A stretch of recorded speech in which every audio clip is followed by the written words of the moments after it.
अस्सलाम वालेकुम रहमतुल्लाहि वबरकातुहू। नाज़रीन, अज असी करने बिशारत अहमद बिशारत साहब नाल राबता ते उन्हां नाल गलबात करने कोई कहानी सुनने सबक। अस्सलाम वालेकुम रहमतुल्लाह जी। वालेकुम सलाम। हाँ जी बिशारत साहब, की हाल जी? खैरियत, अल्लाह दा शुक्र है। तुसीं सुनाओ, हाजी हो? ठीक अल्हम्दुलिल्लाह। ते साडे नाल हुण इस टाइम लैन ते मौजूद ने बिशारत अहमद बिशारत साहब। ते अजकल सानू बहुत ज्यादा जरूरत है पंजाबी च असीं सुनने ते कहानी जिहड़ी है ना कोई सबक अमोज बच्चों लई या वड्डियां लई भी। ते बिशारत साहब कोई ऐसी कोई कहानी ते सानू सुना दिओ जिहड़ी कोई बच्चों लई या वड्डियां जी लई कोई सबक अमोज होए जी, मैं अर्ज करना जी। उसमें एक नौजवान सी ते ओ लड़का ना जी ते वो आवारा जिहा लड़का सी और जो वालदैन ओदे जेड़े सी ओ बड़े नेक वक्त ते अच्छे लोग सी। सही ते वो लड़का जेड़ा सी ना ओ आवारा कदी रात नूं 2 बजे आ रहा, कदी किते जा रहा, कदी 3 बजे आ रहा, ना पढ़ाई वाल ओदा ध्यान ना कोई होर। इस तरह की रफ जी जिंदगी जी सी गुजारदा सी ते मां बाप ने बड़ी कोशिश की थी, खास तौर पर वालिद ने उन्हें समझाया कि तू ये गल ठीक नहीं। जदों उन्हें कहना मैं फलाने दोस्त को गया, मैं फलाने को, मैं फलाने को, मैं फलाने को, इस तरह करके दोस्तों का बहाना कर देना। सही ते वालिद ने समझाया कि दोस्त जेड़े ने सदा साथ नहीं देंदे ते तू अपनी तालीम वाल ध्यान दे, अपना मुस्तकबिल जेड़ा वो बना ताकि तू एक अच्छी जिंदगी गुजार सके। सही लेकिन वो मुंडे दी समझ दे विच गल नहीं सी आउंदी। सही अच्छा, वालिद ने अपना एक दिन उन्होंने घरों कढ़ दिता, कहन लगा चल दौड़ जा, फिर मैं तेन घर नहीं रख। सही चला गया, जाके ते एक दोस्त का दरवाजा खड़काया। उन्हें कहा यार इस वेले तू आया? कहंदा यार मेरे अब्बे ने मैनू घरों कढ़ दिता है ते मैं रात तेरे को रहना है। सही एक रात ते उन्हें रख लिया ते सुबह वही ते कहंदा यार मैं ते अपने 100 काम चलिया ते तू जा हुण जिथे जाना है। सही एक रात तो बाद उन्हें खड़ा दिता। दूसरे दिन फिर उन्हें दूसरे का दरवाजा खड़काया, उन्हें दोपहर का खाना खिला दिता। वो भी कहंदा जी मैनू ते काम है, मैं ते फारिग नहीं। फिर तीसरे को, चौथे को, यानी सही 3 दिन दे विच ना 3 दिन बाहर रहन दे विच सारे दोस्त जिहड़े ना बेजार ओहदे को हो गए ते मुक गए दोस्त। अच्छा, सारे दौड़ दौड़ गए।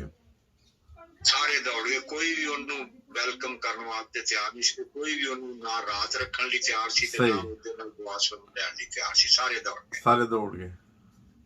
फिर वो अपना घर के दुआले दुआले आके ते अपने वालदैन के घर के अगे पिछे फिरन दिया ते मैनू कोई आवाज मारे ते मैं घर चले जाऊं, वापस चल गया। घर भी ना आवे। ते ਉਹਦੇ वालिद ने देख लिया, ਉਹਨਾਂ ਦੀ ਤੇ ਨਜ਼ਰ ਸੀ वालिद ਦੀ कि मेरा पुत्र किथे किथे किथे, ਉਹਨਾਂ ਨੂੰ ਸਾਰੀ ਖਬਰ ਸੀ। सही ਉਹਨਾਂ ਨੇ खैर ਉਹਨੂੰ बुला लिया, घर कहन लगे आ जा।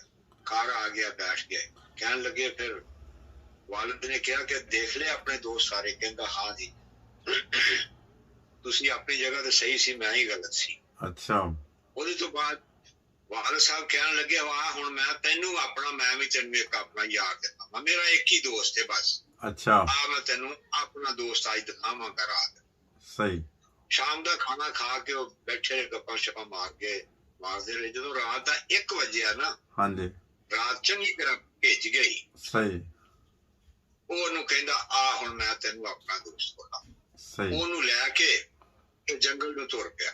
अच्छा ਕਾਫੀ ਦੂਰ ਪਿੰਡੋਂ ਨਿਕਲ ਗਿਆ ਤੇ ਉੱਥੇ ਜੰਗਲ ਦੇ ਵਿੱਚ ਇਕੱਲਾ ਹੀ ਮਕਾਨ ਸੀ। ਉਹਨੇ ਜਾ ਕੇ ਉਹਦਾ ਦਰਵਾਜ਼ਾ ਖਟਖਟਾਇਆ अच्छा ਤੇ ਅੰਦਰੋਂ ਆਵਾਜ਼ ਆਈ ਕਿ ਕੌਣ ਹੈ? कौन है?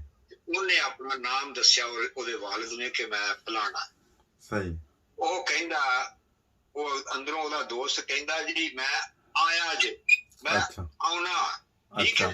सही अच्छा, वो इन्नी गल कह के ते खामोशी छा गई। वो दरवाजे दे अगे खड़े रहे, ना कोई मुड़ के अंदरों निकले ते ना कोई गल ना कोई बात, कुछ भी नहीं। काफी देर गुजर गई। तो मुंडा जेड़ा सी लड़का वो देखे अपने बाप वाल ते नाले सोचे, कहन लगा मेरे बाप का जेड़ा दोस्त है वो ते मेरे दोस्तां नाल भी गया गुजरिया।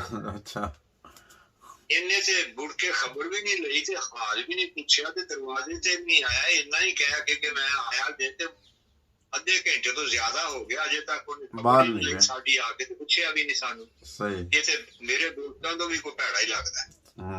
अच्छा, बाहर अद्धे पौने घंटे दे बाद उसदा दोस्त अंदरों निकलिया ते बीवी ओदी नाल, बीवी ओदी ने ਚੱਦਰ ਲਈ ਉੱਤੇ ਤੇ ਇੱਕ ਗੱਠੜੀ ਜੀ ਇਸ ਤਰ੍ਹਾਂ ਕਰਕੇ ਫੜੀ ਆਪਣੇ ਕੱਛ ਦੇ ਵਿੱਚ ਹਾਂਜੀ। ਬੀਵੀ ਉਹਦੀ ਨੇ, ਤੇ ਉਹ ਦੋਸਤ ਜਿਹੜਾ ਸੀ ਉਹਨੇ ਆਪਣਾ ਹੱਥ ਦੇ ਵਿੱਚ ਤਲਵਾਰ ਫੜੀ ਸਹੀ ਤੇ ਦੂਸਰੇ ਹੱਥ ਦੇ ਵਿੱਚ ਉਹਨੇ ਇੱਕ ਪੈਨਸਿਲ ਦੀ ਵੱਡੀ ਸਾਰੀ ਗੁੱਛਲੀ ਜਿਹੜੀ ਸੀ ਨਾ, ਉਸ ਜ਼ਮਾਨੇ 'ਚ ਬੈਂਕ ਤੇ ਹੁੰਦੇ ਨਹੀਂ ਸੀ, ਸਹੀ ਗੱਲ ਹੈ ਤੇ ਉਹ ਪੈਨਸਿਲ ਦੀ ਗੁੱਛਲੀ ਜਿਹੜੀ ਉਹ ਫੜੀ ਸਹੀ ਤੇ ਉਹ ਨਿਕਲਦਾ ਹੀ ਅੰਦਰੋਂ ਕਹਿੰਦਾ ਮਾਫ ਕਰਨਾ, ਮੈਨੂੰ ਦੇਰ ਹੋ ਗਈ ਹੈ ਨਿਕਲਦਿਆਂ। ਸਹੀ ਤੇ ਉਹ ਕਹਿੰਦਾ ਦੇਰ ਕਿਉਂ ਹੋ ਗਈ, ਤੂੰ ਕੀ ਕਰਦਾ ਰਿਹਾ? ਉਹ ਮੁੰਡੇ ਦੇ ਪਿਓ ਨੇ ਪੁੱਛਿਆ ਵੀ ਤੂੰ ਇੰਨੀ ਦੇਰ ਕਿਉਂ ਲਾਈ ਅੰਦਰ, ਦੇਰ ਕਿਉਂ ਹੋ ਗਈ, ਕੀ ਕਰਦਾ ਰਿਹਾ? ਕਹਿੰਦਾ ਜਦੋਂ ਤੂੰ ਮੇਰਾ ਦਰਵਾਜ਼ਾ ਖਟਖਟਾਇਆ ਹੈ ਨਾ, ਤੇ ਮੈਂ ਉਸੇ ਵੇਲੇ ਸਮਝ ਗਿਆ ਕਿ ਕੋਈ ਐਸਾ ਬੰਦਾ ਆਇਆ ਜਿਹਨੂੰ ਕੋਈ ਐਮਰਜੈਂਸੀ ਹੈ ਇਸ ਵੇਲੇ, ਅੱਧੀ ਰਾਤੀ ਕੋਈ ਨਹੀਂ ਆਉਂਦਾ, ਨਾਰਮਲ ਮਹਿਮਾਨ ਨਹੀਂ ਆਉਂਦਾ। ਤੇ ਜਦੋਂ ਤੂੰ ਆਪਣਾ ਨਾਂ ਦੱਸਿਆ ਤੇ ਫਿਰ ਮੈਂ ਸਮਝ ਗਿਆ ਵੀ ਬੱਬੂ ਇਹ ਤੇ ਮੇਰਾ ਦੋਸਤ ਹੈ। ਮੈਂ ਫਿਰ ਆਪਣਾ ਗਵੇੜ ਲਗਾਇਆ, ਅੰਦਾਜ਼ਾ ਲਾਇਆ, ਮੈਂ ਕਿਹਾ ਇਸ ਵੇਲੇ 3 ਕੰਮ ਹੋ ਸਕਦੇ ਨੇ। ਸਹੀ ਜਾਂ ਤੇ ਕੋਈ ਦੁਸ਼ਮਣਦਾਰੀ ਹੈ ਮੇਰੇ ਦੋਸਤ ਦੀ ਕਿਸੇ ਦੇ ਨਾਲ, ਤੇ ਉਹਨੇ ਕੋਈ ਹਮਲਾ ਕਰ ਦਿੱਤਾ ਤੇ ਉਹਦੇ ਕੋਲ ਜਾਨ ਦਾ ਖਤਰਾ ਮੇਰੇ ਦੋਸਤ ਨੂੰ। ਸਹੀ ਤੇ ਮੈਂ ਤਲਵਾਰ ਜਿਹੜੀ ਸੀ ਆਪਣੀ ਉਹ ਤੇਜ਼ ਕਰਦਾ ਰਿਹਾ ਕਿ ਮੈਂ ਆਪਣੀ ਜਾਨ ਦੇ ਦੇਣੀ ਹੈ ਤੇ ਮੈਂ ਇਹਦੇ ਦੁਸ਼ਮਣ ਦੇ ਨਾਲ ਮੁਕਾਬਲਾ ਕਰਨਾ ਹੈ ਤੇ ਆਪਣੇ ਦੋਸਤ ਨੂੰ ਬਚਾਉਣਾ ਹੈ। ਸਹੀ ਹਾਂਜੀ। ਇਹ ਤਲਵਾਰ ਮੈਂ ਇਸ ਲਈ ਤੇਜ਼ ਕੀਤੀ ਹੈ। ਤੇ ਦੂਸਰਾ ਮੈਂ ਇਹ ਸੋਚਿਆ ਕਿ ਮੇਰੇ ਦੋਸਤ ਨੂੰ ਪੈਸਿਆਂ ਦੀ ਕੋਈ ਲੋੜ ਹੋ ਸਕਦੀ ਹੈ, ਨੋਟ ਫਾਲ ਦੇ ਵਿੱਚ ਜਿਹੜਾ ਇਸ ਵੇਲੇ ਆਇਆ ਮੇਰੇ ਕੋਲ। ਸਹੀ ਤੇ ਮੈਂ ਪੈਸੇ ਜ਼ਮੀਨ ਦੇ ਵਿੱਚ ਨੱਪੇ ਸੀ ਤੇ ਉਹ ਮੈਂ ਕੱਢ ਦਿਆਂ, ਮੈਨੂੰ ਦੇਰ ਲੱਗ ਗਈ ਹੈ ਤੇ ਇਹ ਪੈਸੇ ਉਹ ਹਾਜ਼ਰ। ਸਹੀ ਤੀਸਰਾ ਮੈਂ ਇਹ ਸੋਚਿਆ ਕਿ ਸ਼ਾਇਦ ਮੇਰੇ ਦੋਸਤ ਦੀ ਬੀਵੀ ਦੇ ਕੋਈ ਬੱਚਾ ਹੋਣ ਵਾਲਾ ਹੋਵੇ, ਕੋਈ ਲੱਜਣਾ ਦਾ ਕੋਈ ਮਾਮਲਾ ਹੋਵੇ, ਔਰਤਾਂ ਦਾ ਕੋਈ ਮਾਮਲਾ ਹੋਵੇ, ਸਹੀ ਕੋਈ ਇਸ ਤਰ੍ਹਾਂ ਦਾ ਕੇਸ। ਤੇ ਮੈਂ ਆਪਣੀ ਬੀਵੀ ਨੂੰ ਕਿਹਾ ਵੀ ਤੂੰ ਵੀ ਤਿਆਰ ਹੋ ਜਾ। ਸਹੀ ਤੇ ਜ਼ਾਹਿਰ ਹੈ ਔਰਤਾਂ ਨੂੰ ਥੋੜਾ ਜਿਹਾ ਤਿਆਰ ਹੁੰਦਿਆਂ ਉਹਨੇ ਚੀਜ਼ਾਂ ਬਾਜ਼ ਲਈਆਂ, ਬਾਜ਼ ਕੱਪੜੇ ਲੈ ਤੇ ਗੱਠੜੀ ਬੰਨ੍ਹਦਿਆਂ ਮੁੰਦਿਆਂ ਤਿਆਰ ਹੁੰਦਿਆਂ ਤੇ ਟਾਈਮ ਲੱਗ ਗਿਆ। ਇਸ ਵਾਸਤੇ ਸਾਨੂੰ ਦੇਰ ਲੱਗ ਗਈ, ਅੰਦਰੋਂ ਆਉਂਦਿਆਂ ਥੋੜੀ ਜਿਹੀ ਦੇਰ ਹੋ ਗਈ। ਸਹੀ ਠੀਕ ਹੈ। ਤੇ ਉਹ ਆਪਣੇ ਪੁੱਤਰ ਵੱਲ ਵੇਖ ਕੇ ਕਹਿਣ ਲੱਗਾ ਇਹਨੂੰ ਦੋਸਤ ਕਹਿੰਦੇ ਨੇ। ਸਹੀ ਜਿਹੜਾ ਮੁਸ਼ਕਿਲ ਚ ਕੰਮ ਆਏ। ਨਹੀਂ ਕਿਹਾ, ਮੈਂ ਨਹੀਂ ਇਹਨੂੰ ਕਿਹਾ ਵੀ ਮੈਨੂੰ ਕੀ ਪ੍ਰੋਬਲਮ ਹੈ ਕੀ ਨਹੀਂ ਹੈ। ਉਹਨੇ ਮੇਰੀ ਆਵਾਜ਼ ਪਛਾਣ ਕੇ ਮੇਰੀ ਆਮਦ ਦੇ ਉੱਤੇ ਮੌਕੇ ਦੀ ਮੁਨਾਸਬਤ ਦੇ ਨਾਲ ਉਹਨੇ ਤਿਆਰੀ ਕੀਤੀ ਹੈ ਤੇ ਇਹਨੂੰ ਦੋਸਤ ਪੁੱਤਰ ਕਹਿੰਦੇ ਨੇ। ਜਿਹੜੇ ਤੂੰ ਲਈ ਫਿਰਨਾ ਉਹ ਕਦੋਂ ਤੇਰੇ ਦੋਸਤ ਨੇ, ਜਿਹੜੇ ਤੈਨੂੰ ਬਰਦਾਸ਼ਤ ਹੀ ਨਹੀਂ ਕਰ ਸਕਦੇ। ਸਹੀ ਬਹੁਤ। ਉਹ ਬੱਚਾ ਜਿਹੜਾ ਸਮਝ ਗਿਆ, ਕਹਿਣ ਲੱਗਾ ਬਾਜੀ ਬਿਲਕੁਲ ਤੁਸੀਂ ਠੀਕ ਕਹਿੰਦੇ ਹੋ, ਮੈਂ ਵਾਕਿਆ ਗਲਤ ਸੀ, ਤੁਸੀਂ ਸਹੀ। ਇਸ ਵਾਸਤੇ ਗੱਲ ਇਹ ਹੈ ਕਿ ਦੋਸਤ ਜਦੋਂ ਵੀ ਜ਼ਿੰਦਗੀ ਦੇ ਵਿੱਚ ਬਣਾਓ ਉਹ ਨਸਲੀ ਤੇ ਅਸਲੀ ਬਣਾਓ। ਬਹੁਤ ਅੱਛੀ ਐਸਾ ਬਣਾਓ ਕਿ ਜਿਹੜਾ ਬੁਰੇ ਵਕਤ ਤੇ ਵੀ ਤੁਹਾਡੇ ਕੰਮ ਆ ਸਕੇ ਤੇ ਹਰ ਵਕਤ ਤੋਂ ਤੁਹਾਡਾ ਸਾਥੀ ਹੋਵੇ ਤੇ ਜਿਹਦੇ ਨਾਲ ਬੈਠ ਕੇ ਤੁਸੀਂ ਕੁਝ ਅੱਛਾ ਸਿੱਖ ਸਕੋ, ਤਰੱਕੀ ਕਰ ਸਕੋ ਤੇ ਬੁਰਾਈਆਂ ਤੋਂ ਬਚ ਸਕੋ। ਐਸਾ ਦੋਸਤ ਬਣਾਓ ਜਿਹੜਾ ਹਮੇਸ਼ਾ ਲਈ ਤੁਹਾਡਾ ਦੋਸਤ। ਸਹੀ ਬਹੁਤ ਛੋਟੀ ਜਿਹੀ ਕਹਾਣੀ, ਬਹੁਤ ਜ਼ਬਰਦਸਤ ਸਬਕ ਆਮੋਜ਼ ਕਹਾਣੀ ਹੈ। ਤੇ ਯਕੀਨਨ ਮੈਂ ਵੀ ਬਿਸ਼ਾਰ ਸਾਹਿਬ ਇੱਕ ਆਪਣਾ ਵੀ ਤੁਹਾਨੂੰ ਥੋੜਾ ਜਿਹਾ ਦੱਸਾਂ। ਪਹਿਲੇ ਮੈਂ ਵੀ ਸਮਝਦਾ ਸੀ ਕਿ ਜੈਸੇ ਕਹਾਵਤ ਹੈ ਨਾ ਕਿ ਹਰ ਹੱਥ ਮਿਲਾਉਣ ਵਾਲਾ ਤੇ ਉਹ ਦੋਸਤ ਨਹੀਂ ਹੁੰਦਾ। ਐਸੇ ਤਰ੍ਹਾਂ ਹੀ ਮੈਂ ਵੀ ਜਦੋਂ ਜਰਮਨੀ ਆਇਆ ਕਦੀ ਕਿਸੇ ਦੋਸਤ ਨਾਲ ਚੱਲ ਜਾਣਾ, ਕਦੀ ਕਿਸੇ ਨਾਲ। ਤੇ ਮੇਰੇ ਵਾਲਦ ਸਾਹਿਬ ਨੇ ਵੀ ਇਹੀ ਸਟੋਰੀ ਸੁਣਾਈ ਸੀ ਮੈਨੂੰ ਕਿ ਹਜ਼ਰਤ ਖਲੀਫਤ ਮਸੀਹ ਸਾਨੀ ਨੇ ਇਹ ਸਟੋਰੀ ਸੁਣਾਈ ਸੀ ਨਾ।